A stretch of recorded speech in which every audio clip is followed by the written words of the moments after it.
As a newcomer to Southern Lehigh High School in Pennsylvania, beginning my junior year was an experience that proved to be quite daunting, especially since I didn't know a single soul. By the time I arrived, it seemed that everyone else had already formed their own tight-knit friend groups, leaving me feeling like an outsider looking in.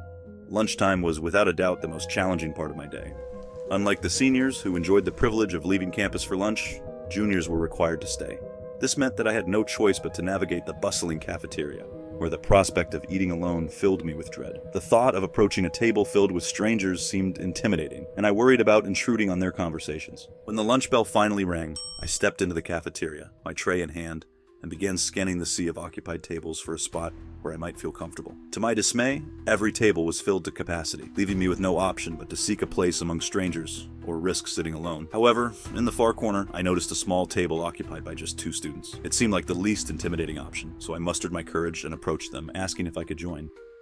After exchanging a few uncertain glances, one of them replied, "Sure." As I took a seat, I quickly realized that the 2 students were identical twins. They appeared to have some Hispanic heritage, but they spoke English fluently, without any noticeable accents. They introduced themselves as Antonio and Bruno, and soon engaged me in conversation. To my surprise, they invited me to hang out after school. Recognizing this as a golden opportunity to start building friendships, I eagerly exchanged phone numbers with them. After school, I headed home to drop off my belongings. Not long after I settled in, I received a text from Bruno inviting me to meet him and his brother at a nearby cemetery around 9 that evening. He described it as a cool hangout spot, and reminded me that since the first day of school fell on a Friday, we had Saturday off. With no prior commitments, I agreed to go, intrigued by the invitation. As the evening approached, Bruno texted again to confirm that I was still planning to join them. I replied that I would leave shortly and confirmed the location by the cemetery. My heart raced as I embarked on the walk through the darkening streets, reflecting on how strange it was that I was heading to a cemetery at night to meet 2 boys I had only just met. Upon reaching the road bordering the cemetery, I sent a message to Bruno, asking for their exact location. He quickly responded, indicating that they were in the woods by a small lake he wanted to show me. He shared his location, and I made my way into the woods, using the dim light from my phone to navigate. As I got closer, I began calling out for Bruno and Antonio, convinced I was nearing them. Suddenly, I heard footsteps approaching, moving slowly and deliberately. A voice called out, warning me not to try to scare them. When I didn't respond, a sense of unease washed over me. Realizing I was alone and outnumbered, I made the decision to leave. As I turned to head back toward the road, the footsteps quickened, shifting from a slow pace to a rapid chase. Before I could react, a hand seized my neck, choking me. In that moment of panic, I heard a familiar voice screaming, "Grab him! Grab him!" Adrenaline surged through me, and I managed to break free from the grip, sprinting toward the road. I was aware that they were pursuing me, but I was faster, racing all the way home to share my ordeal with my parents. They considered calling the police, but I suggested that documenting the marks on my neck and reporting the incident to the school the following day would be a more prudent course of action. Using the text message from Bruno as evidence, I was able to get the 2 students expelled. My parents insisted that I block their numbers, a request I complied with without hesitation. They were determined to ensure that those boys wouldn't know where we lived, to which I responded, "Not as far as I know." A week later, I woke up to an unsettling draft in my room. The wind whistled through the open window, and I was taken aback to find it completely ajar. I wondered if my mom had opened it, but that seemed implausible since the temperature outside was around 50 degrees.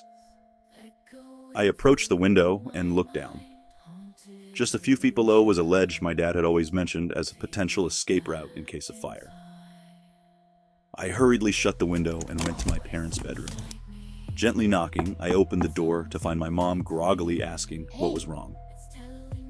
I inquired if she had opened my window. She sat up, clearly puzzled, and replied, No. Why?" My concern escalated, and I explained that someone had opened it. She shook my dad awake, urging him to check my room with me. When he finally roused, he told me to grow up and go back to sleep. Disappointed, I left their room and headed back down the hall, only to notice my door was half closed instead of fully open.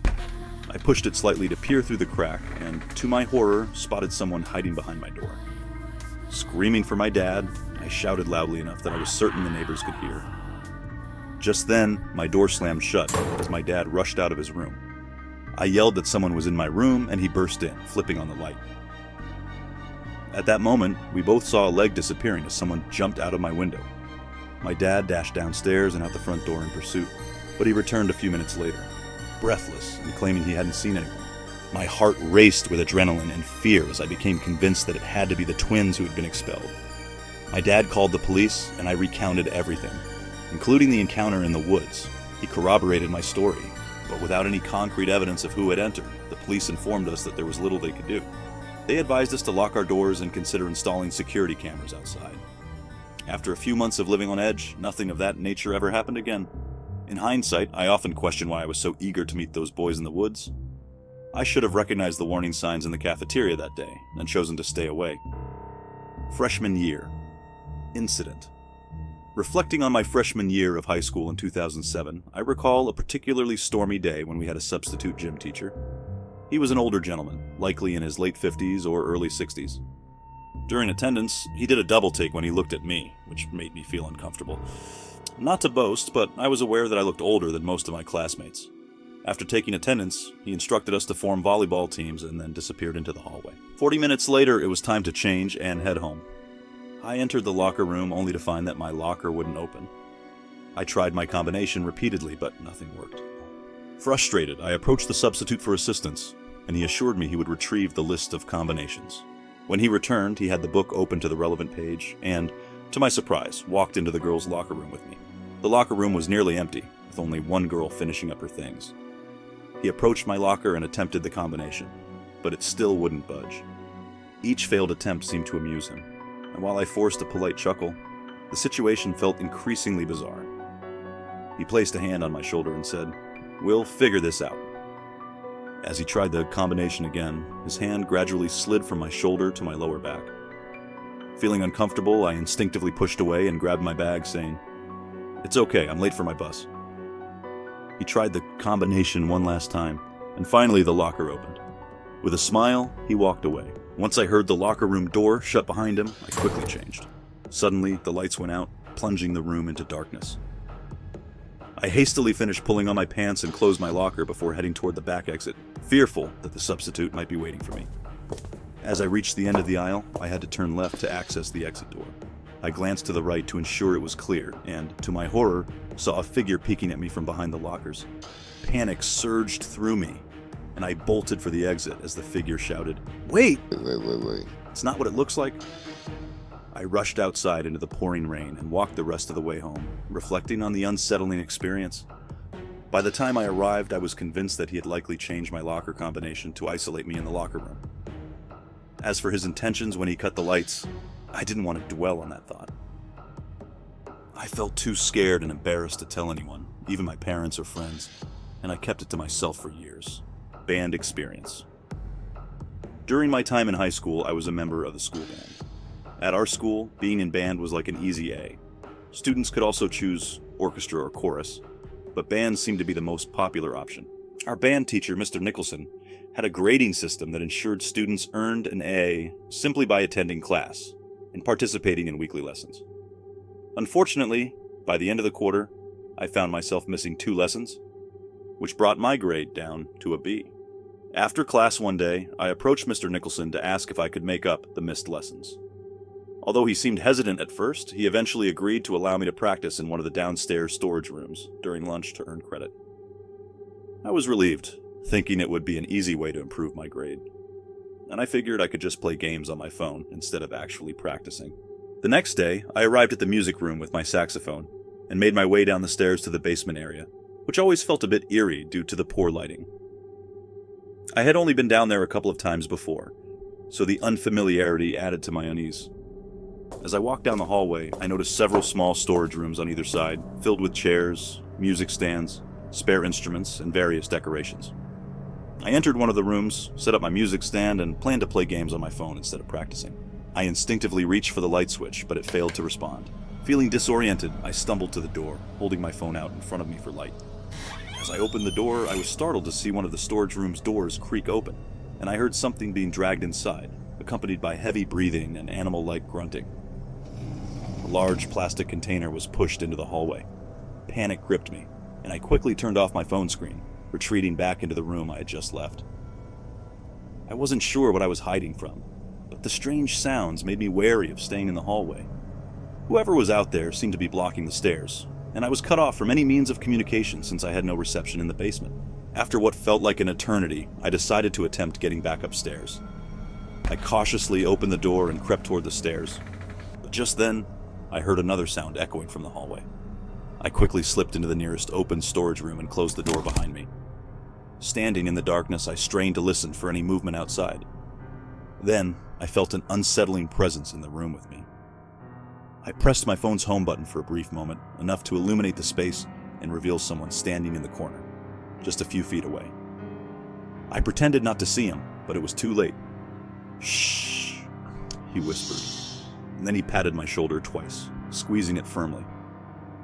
In a surge of instinct, I lunged for the doorknob, struggling to find it, but finally managed to pull the door open. The man tried to shove it shut as I escaped, but I was already out. I dashed up the stairs to the main level of the music hall, where the lights were still on. Breathless and trembling, I rushed to Mr. Nicholson to tell him what had just transpired. He immediately called security, but they returned shortly after, reporting that they hadn't found anyone, only some disarranged music equipment. Mr. Nicholson canceled his flute lesson, and I shared the entire story with him and a group of flute players.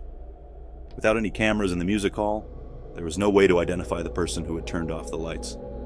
It seemed that whoever it was had intended to steal expensive equipment, or even worse, had sinister intentions. The following day, I was called into the dean's office to recount my experience in more detail, but after that, nothing further came of it. The basement adventure. One fateful night, my friends and I hatched a daring plan to sneak into the high school basement through a broken window that had remained unfixed for far too long. To access it, we had to hop over a short metal gate that surrounded an outside staircase, adding an extra layer of thrill to our adventure. We made sure to check for any security cars nearby before hopping the gate. Getting through the window proved to be a challenge.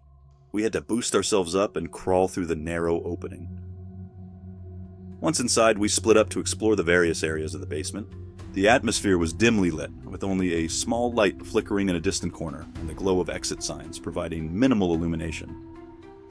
I wandered around until I stumbled upon one of my friends, who suggested we venture upstairs.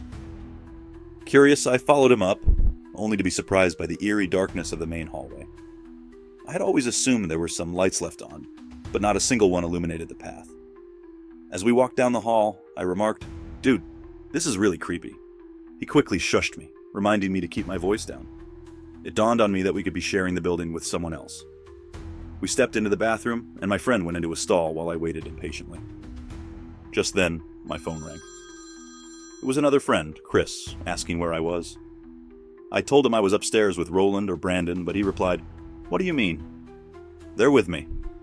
Roland and Brandon chimed in, confirming they were indeed with Chris. As I stammered, I heard laughter coming from the stall, but it didn't belong to any of my friends. My heart raced as I looked up and saw someone peeking over the stall at me. Panicking, I screamed into the phone, "Holy shit!" and bolted out of the bathroom. I tried to navigate my way back to the basement, but the darkness made it difficult. Fortunately, I managed to locate the stairs and called for my friends as I raced down. "Go! Go!" I shouted when they responded. We jumped off a bucket onto the window ledge, scrambling back outside. I was the first one out, terrified that the person from the bathroom might be following us. Once we were all outside, I recounted what had happened, laughing nervously now that I felt safe. But then we noticed something that sent chills down our spines. Someone was standing in one of the downstairs windows, pressing their hands against the glass, revealing only half their face. "That's gotta be him," I said, and Roland urged us to leave immediately. We ran until we were off the school premises, and that marked the end of our adventure. We speculated about who that person could have been, but none of our theories made much sense. We never dared to attempt anything like that again. Thanks for watching. For more spine-chilling horror stories, hit subscribe and turn on notifications. Join us if you can handle the fear. See you soon.